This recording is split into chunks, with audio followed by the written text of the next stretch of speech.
Hai guys, welcome back. Udah lama banget gak bikin video. Jadi hari ini aku mau sedikit Q&A, kayak pengen ngobrol-ngobrol dengan kalian. Nah, kemarin aku buka question box di Instagram, suruh kalian tanya apa aja, dan ternyata pertanyaan tuh banyak banget. Jadi di video hari ini aku bakal fokus ke satu topik, yaitu tentang dunia endorsement, influencer, youtuber, selebgram, and whatever you wanna call it. Karena banyak banget dari kalian yang pengen jadi youtuber, endorser, dan influencer. Jadi aku bakal share ke kalian, buka-bukaan ke kalian, karena aku tahu di YouTube gak banyak yang share tentang topik ini. Pertama, aku ada tulis di buku ini. Oke, jadi how to start a YouTube channel. Awal mula jadi influencer, awal mula karir, sampai sesukses sekarang. Oke, jadi sekarang aku bakal share ke kalian cerita aku. Semoga bermanfaat ya, karena sebenarnya kalau dibilang sukses, masih banyak yang lebih sukses dari aku. Alasan aku bisa mulai YouTube itu karena dulu tuh aku suka banget nonton YouTube. Jadi habis nikah, aku kan nggak ada kerjaan ya, cuman di rumah gitu. Jadi kerjaan aku adalah nonton YouTube, dan aku belajar banyak hal dari makeup, cara keriting rambut, pokoknya semuanya deh. Bahkan bahasa Inggris pun aku belajar dari YouTube. Nah, jadinya setelah keseringan nonton, aku pikir kayaknya aku pengen bikin video juga deh, soalnya aku orangnya juga suka sharing. Nah, jadi dari sanalah aku iseng-iseng mulai YouTube. Dan aku merasa seneng aja ketika bikin video. Dan kalau ada yang komen, ada yang suka, itu kayak ada kepuasan sendiri gitu loh. Nah, waktu itu ada temen suami aku tuh yang memang udah YouTuber di Singapura. Dan dia tuh udah lumayan terkenal, sukses lah. Terus ya kita tahu ternyata jadi YouTuber tuh bisa menghasilkan. Nah, jadi dari sanalah aku makin tekun, ya siapa tahu aku bisa sukses. Soalnya waktu itu income keluarga tuh kayak biasa-biasa aja, bisa dibilang pas-pasan. Dan ya, I want a better life. Jadi aku berjuang di dunia YouTube. Itu awal mula aku start YouTube channel. Terus banyak juga yang suka nanya, Kak, gimana mulai bisa dapat terima endorsement? Kok bisa tiba-tiba ada yang endorse kamu dan lain-lain? Nah, jadi ceritanya kan aku mulai dari YouTube. Jadi ketika video aku udah mulai banyak nonton, subscribers naik, followers di Instagram juga ikutan naik. Ya, jadinya dari sana mulailah online shop reach out ke aku untuk minta endorsement. Nah, dari sana, dari kecil, pelan-pelan makin lama makin naik, akhirnya bisa dapat kerjasama dengan brand, ya sampai sekarang ini. Jadi itu ceritanya. Next questions adalah gaji pertama YouTube. Banyak banget yang penasaran dan kepo tentang berapa sih yang YouTuber dapat dari iklan AdSense gitu. Nah, sebenarnya ya jujur aja, AdSense itu di Indo rendah banget CPM-nya. AdSense aku gaji pertama di YouTube itu nol. Karena ketika aku mulai 3 bulan pertama tuh kayak masih nol gitu. Lalu ke 3 bulan keempat, kelima udah mulai banyak nonton, itu 1 bulan cuman $7. Berarti 100-an ribu rupiah. Nah, tadi aku ada cek di tahun 2016, di waktu aku aktif YouTube itu 1 tahun AdSense aku sekitar 1.300 USD. Jadi itu kayak sekitar 18 juta, tapi itu setahun ya. Jadi kalau kalian bagi 12 bulan, sebulan sejutaan lebih. Itu income yang aku dapat, tapi expense aku keluar tuh jauh lebih banyak. Kayak kamera, barang-barang yang aku butuhkan untuk filming tuh aku invest jauh lebih banyak daripada apa yang aku dapat. Ya. Jadi kalau kalian pengen dapat AdSense yang banyak dari YouTube tuh, kalian harus viewersnya tuh udah tinggi dan kalian harus sabar. Nah, jadi kalau kalian hanya berharap dari AdSense YouTube itu, menurutku susah banget.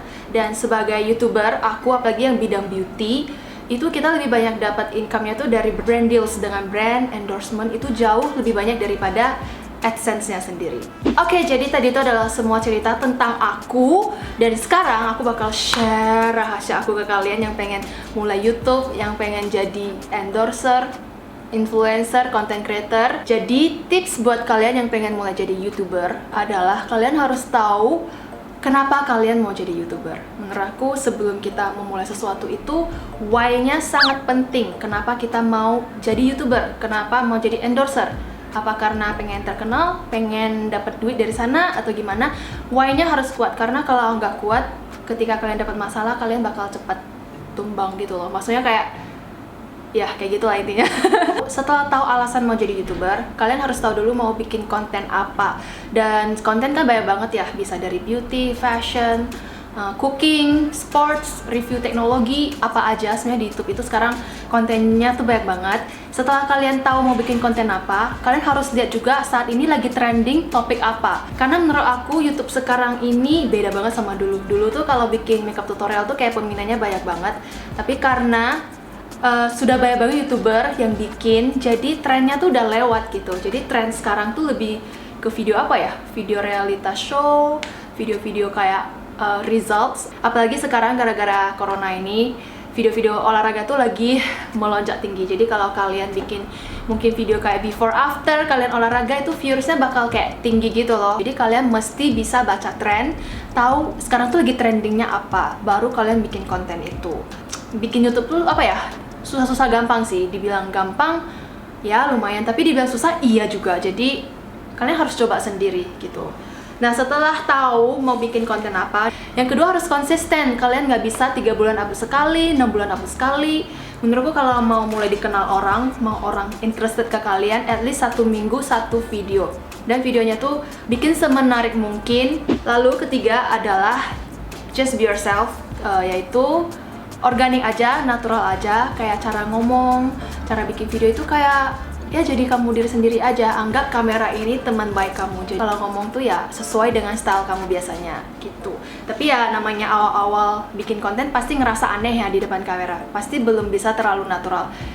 Just practice, lama-lama kalian bakal terbiasa. Nah, next adalah kalau mau jadi content creator atau influencer atau apapun, kalian pasti butuh yang namanya instrumen, peralatan. Jadi peralatan untuk kita adalah kamera, of course. Ya, jadi zaman dulu sih orang bikin video bisa pakai laptop, kamera laptop, dan lain-lain. Tapi menurut aku ya, ini jujur aja, sekarang standarnya udah tinggi guys.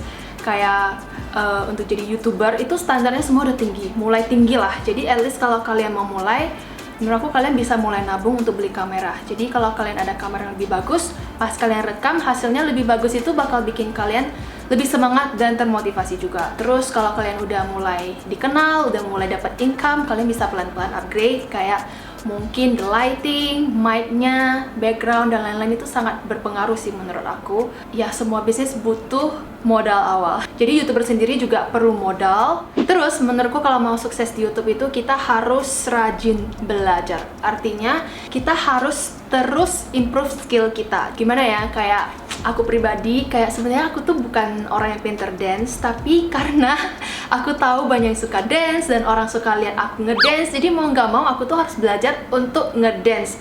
Yang sebenarnya itu kayak susah banget buat aku.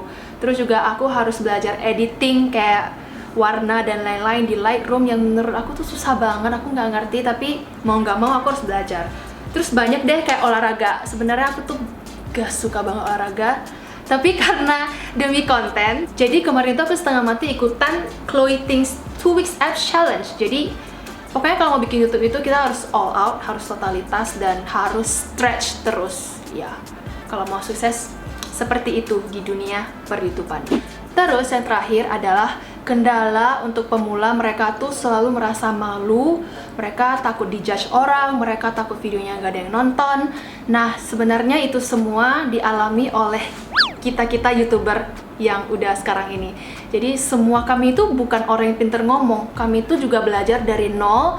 Kami melewati masa-masa malu, kami melewati masa-masa yang viewersnya sedikit sampai sekarang ini. Jadi it's not easy. Jadi kalau kalian malu, kalian harus berani melawan rasa malu kalian, rasa nggak pede kalian. Kalian harus berani melangkah dan melawan semua ketakutan kalian.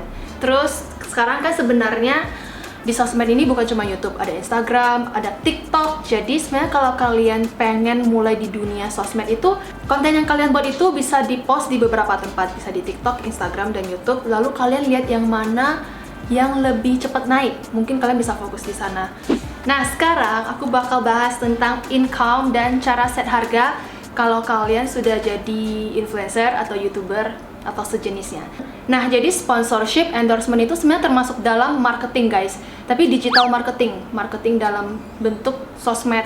Nah, kalau zaman dulu tuh kan orang kalau mau promosin produk mereka itu kan lewat iklan di TV, brosur, baliho, pokoknya yang konvensional gitu. Tapi sekarang hampir semua orang mainnya sosmed, jadi marketing itu bakal lebih efektif kalau lewat sosmed. Nah, jadi cara set harga tuh kira-kira seperti ini. Ada yang namanya cost per view, yaitu biaya per setiap kali video kita ditonton.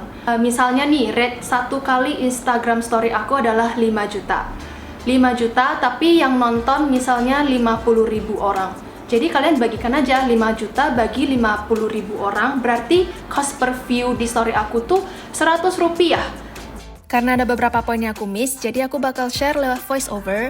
Nah, jadi cara marketing yang konvensional sebelumnya kan bisa lewat brosur, baliho, TV sampai sekarang juga masih ada. Nih aku bakal jelasin ya, contohnya nih yang paling murah, kita pilih brosur. Untuk cetak brosur sendiri itu butuh biaya. Yang paling murah juga beberapa ratus rupiah. Kalau yang mau bagus yang berwarna juga ribuan rupiah guys. Dan lewat brosur itu kita nggak bisa tentuin target market. Dan juga pas orang terima brosur itu belum tentu dibaca. Jadi menurut aku mungkin itu kurang efektif ya. Nah, kalau untuk biaya iklan di TV itu butuh biaya yang besar dan tidak semua business owner sanggup untuk membeli iklan di TV. Karena kita butuh biaya produksi video itu bisa ratusan juta sampai miliaran. Kita harus sewa model, fotografer, editor, dan lain-lain. Lalu kita harus beli iklan di TV. Dan juga iklan di TV kan yang nonton juga belum tentu sesuai dengan target market kita. Nah, sebenarnya promosi lewat digital marketing ini bisa dibilang efektif banget karena kita bisa pilih influencer sesuai dengan target market yang kita mau. Contohnya produk yang kita mau promosiin itu beauty. Nah, kita bisa pilih influencer yang di bidang beauty. Menurut aku itu jauh lebih efektif karena target marketnya sesuai. Lalu juga cost per view yang kita charge ke klien itu sebenarnya dibilang mahal, enggak, bisa dibilang itu murah banget. Contohnya nih, kita ambil Rp500 cost per view. Tapi Rp500 itu udah termasuk biaya produksi kita. Dari kamera, dari background, dari model itu semua kita sendiri. Kita yang akan review, kita kasih tutorial, kita jelasin. Dan orang yang nonton itu akan lebih mengerti dan akan lebih pengen beli ketimbang hanya baca brosur. Nah, sebenarnya dari pihak brand itu rata-rata sudah beralih ke digital marketing, makanya ketika influencer kasih rate card itu rata-rata bisa diterima dengan baik. Tapi untuk business owner yang masih bisnisnya kecil, biasanya kalau terima rate card dari influencer cenderung mereka kaget dan komplain kenapa mahal.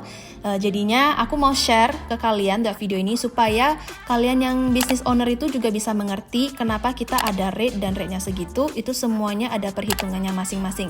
Jadi kalau dipikir-pikir lagi sebenarnya nggak mahal, malah bisa dibilang lebih efektif dan juga murah. Sama juga dengan di YouTube, cuman YouTube itu kita biasanya pakai average views per video. Karena tiap video kan ada yang banyak, ada yang dikit, kita pukul rata. Jadi contohnya nih, video aku yang nonton rata-rata 50.000 views. Itu biasanya kita bisa kalikan 100, 200, 500, 1000. Jadi cara kita set harga itu tergantung dengan engagement kita. Karena ada orang followersnya banyak, tapi engagementnya kecil. Tapi ada juga orang yang followersnya nggak terlalu banyak, tapi engagementnya tuh hampir setara dengan jumlah followers dia. Jadi beneran harga tuh variatif banget guys. Jadi ini aku cuma share kira-kira cara hitungnya seperti itu. Dan juga cara set harga itu kita bisa lihat dari target market. Contohnya nih si A, dia tuh followersnya banyak, tapi rata-rata yang follow dia tuh anak-anak yang masih sekolah. Dan biasanya anak yang masih sekolah, purchasing power-nya nggak setinggi orang yang sudah kerja. Lalu ada si B yang followersnya nggak terlalu banyak, tapi yang follow dia tuh bener-bener orang yang udah mapan, yang purchasing power-nya kuat. Bisa jadi rate-nya si B ini lebih mahal daripada rate-nya si A. Ya, kayak gitu. Jadi ini juga penting banget buat kalian, business owner, online shop, yang kecil, yang besar, pokoknya kalian berbisnis yang pengen cari influencer untuk endorse, kalian harus banget pelajari influencer tersebut, target marketnya sesuai nggak dengan kalian punya brand. Contohnya aku pribadi, yang follow aku tuh paling banyak tuh umur 18 sampai 24. Habis itu yang kedua adalah 25 sampai 30-an. Ya, sekarang yang ini sih mulai naik ya. Dan yang follow aku tuh rata-rata wanita guys, 90%. Makanya aku tuh banyak banget dapat tawaran kayak brand skincare, makeup, fashion, dan sejenisnya karena memang sesuai dengan target market aku. Terus aku juga mau share beberapa alasan yang bikin harga influencer itu bisa lebih tinggi atau lebih mahal. Jadi kalau kalian pas tahu rate seseorang, kalian jangan langsung judge, gila harga dia mahal banget. Oke, jadi kalian harus mengerti dulu karena kita mau mendapatkan followers sebanyak itu tuh nggak gampang. Satu, itu kita butuh effort bertahun-tahun. Peralatan yang kita invest, dan itu adalah modal aku untuk pekerjaan aku untuk menghasilkan foto dan video yang kualitasnya bagus. Jadi itu harus diperhitungkan dong. Belum lagi pakaian kita harus ke cafe untuk foto yang bagus, itu semuanya biaya-biaya yang perlu kita keluarin. Jadi, kenapa ada influencer yang rate-nya mahal? Ya bisa jadi effort yang mereka keluarin itu benar-benar all out, jadi harus sepadan dong dengan apa yang mereka kasih. Terus satu hal lagi, itu bisa jadi karena influencer tersebut tuh sudah ada kredibilitas gitu loh. Kayak dia tuh udah dipercaya sama followers dia. Jadi kalau dia bisa promoin produk kamu, tandanya produk kamu tuh bagus, jadinya orang mau beli. Ya, itu dia beberapa faktor. Nah, jadi itu adalah cara set harga. Memang dari YouTube ini kalau sukses uangnya lumayan, tapi itu semua balik lagi ke setiap YouTuber. Karena ada bidang-bidang tertentu yang lebih gampang dapat brand deals daripada bidang lainnya. Jadi intinya nggak semua YouTuber itu kaya. Ada yang kaya, tapi nggak semua. Sama juga dengan pebisnis yang jualan, pebisnis, nggak semua pebisnis itu kaya guys. Sama kan? Ya, jadi itu balik lagi ke setiap orang, usahanya, kecerdasan dia dalam berbisnis dan lain-lain tuh balik lagi ke tiap orang. Jadi intinya adalah belajar terus menerus, ya, belajar terus. Terus aku juga mau kasih saran buat kalian yang mau mulai di bidang ini. Yang pertama adalah mulailah dengan baik. Artinya ketika kalian memulai, bikin branding dan reputasi yang bagus untuk diri kalian sendiri. Jadi kalau misalnya kalian mulai ditawarin endorse, tolong dipilih juga. Jadi jangan asal terima produk nggak jelas. Yang bahaya itu please don't, karena itu hanya akan merusak integritas kalian. Kalau kalian udah mulai post kayak gitu, followers kalian kalau udah lihat udah kayak malas gitu loh. Jadi next apapun yang kalian promote itu udah berkurang rasa percaya followers ke kalian. Intinya sih jadilah influencer yang reviewnya jujur. Yang kedua adalah don't ever buy followers. Zaman sekarang banyak banget kayak jasa-jasa penambah followers untuk jadi influencer. Ya ampun, emang pekerjaan itu bisa dibeli? Bisa sih kalian beli, tapi kalau yang kalian promote itu ternyata hanya followers khayalan, palsu gitu, buat apa? Itu kayak menipu. Ngerti nggak? Kalau kita beli followers, terus kita terima endorsement, dan kita charge, itu kita kayak menipu klien. Penipuan lah, itu kalau ketahuan tuh sebenarnya bisa dituntut loh. Mending followers kalian dikit tapi kalian jujur daripada banyak tapi bohong. Oke guys, thank you so much for watching. Buat kalian yang mau jadi YouTuber, influencer, go ahead. Jadilah influencer yang baik dan juga mulailah dengan baik. Oke? Thank you so much for watching and see you next time. Bye!